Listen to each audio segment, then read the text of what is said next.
dhalinyarada abaabulan oo teenagerska la yiraahdo ama 20 jirada ku dhow oo amni darro iyo baangado iyo dhagxaan iyo mashaakil oo dhan ku hubaysan ayagu isdila safsaf isu dila bulshadana dila dhacana waxa kale oo ognahay qaar ayaga kamidu inay bajaaj dadka ku dhacaan oo horta mobile kuba oo yahay waxay ayagu leeyihiin qofka mobile lagu arko wax waaye qof dambi ayaga ka galay waaye warkaas ma jira horta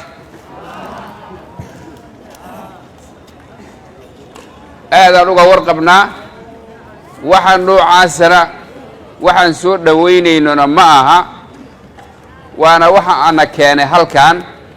degmooyin badanna aan u soo marnay kuwa kalena aan u socon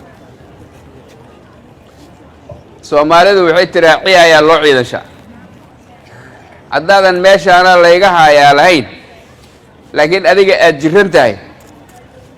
dhakhtarkana aad u tagto ama uu ku yimaado adiga si lagu daaweynaa ishak waxaa la idinka rabaa in gacan la idinka siiyo ayaa diyaar loo yahay inaad tilmaantaan meesha dhibaatadu idinka hayso marka aan sidaas leenahana ma xog li'in oo waa ogna meelaha calaqa lagu kariyo waa ognahay tabakaayo xuxunka oo lagu gadona waa ognahay kuwa gadana waa ognahay kuwa hadda la sheegayay oo ilmaha inta ka daba yimaada ilmahaaga cunugaaga maalin walba wuxuu ku jiraa inuu dadka dilo inuu guryaha dadka tuureeyo inuu ciyaalka yacni loo dirsaday adeega baado uu dilo inuu mobilka dhaco yacni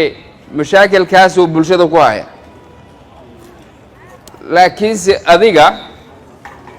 ama ogow ama ha ogaanin ama raalli ka noqo ama ha ka noqonin annagu waa ogna marka ma la masabidaayo laakiinse suuragal ma aha in bulshada lagu fiirsado waxyaabaha noocaas waa in laga qabtaa waa ka qabanaynaa waana waxaan u soconno adiga ha soo daba kicina marka hore celi joogdhe hadduu kaa diido xir ama gurigaaga ku xiro adaa dhalay ama gey saldhigo halay xiro dheh ama goobaha dhaqan celinta gey canaantaada adaa waaliduhu meeshaad ugu sini lahayd yaqaani adigu ka hormar canaantiisi haddiise uu ummadda dhibaayo ousan adiga kula khaldanayn dee adigu lamidaa tah maxaa ka duwanta waxaa la rabaa wixii bulshada dhibaayo annagana wayna dhibaaya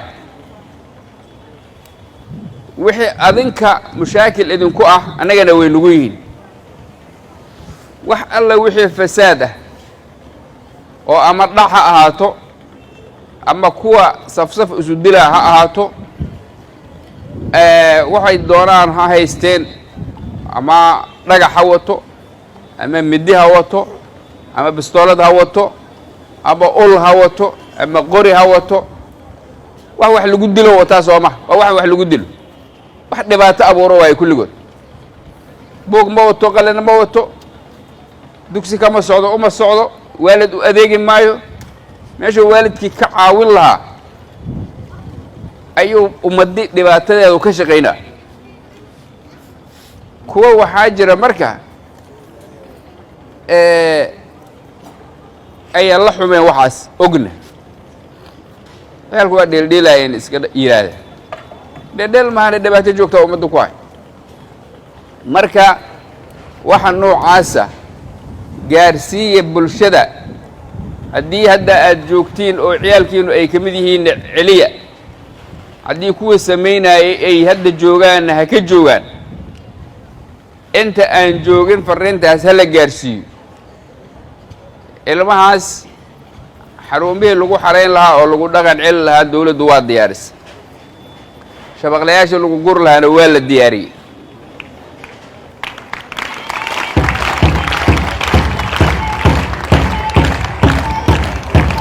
ciidamadii qaban lahaana waa la diyaariyey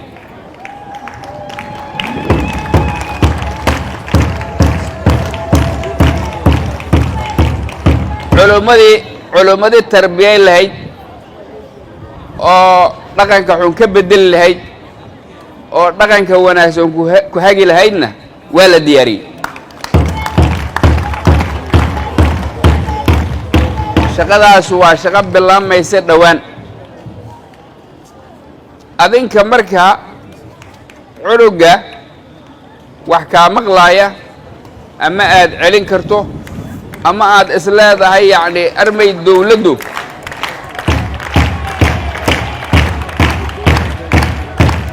dawladdu canaantaad adigu mataqaanaa ku samayn lahayd ama ay kula ahayd in lagu sameeyo armay dhaafsiisaa haddaad isleedahay adigu ku hormar adigu canaantiisa ku hormar adigu dhaqan celinta cunuga ku hormar adigu gacanka qabadkiisaad leedahay waalidkiiyaa tahay ku hormar haddiise aa ku hormari weyso oo isagoo falalkii gacmaha kula jira annaga aan qabanno qofta soo daba kacda macnaheeda waxaan u fahmaynaa inay tidhi dalka soo dil oo soo dhac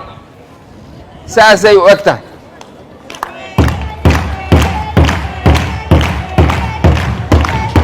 maxaa yeelay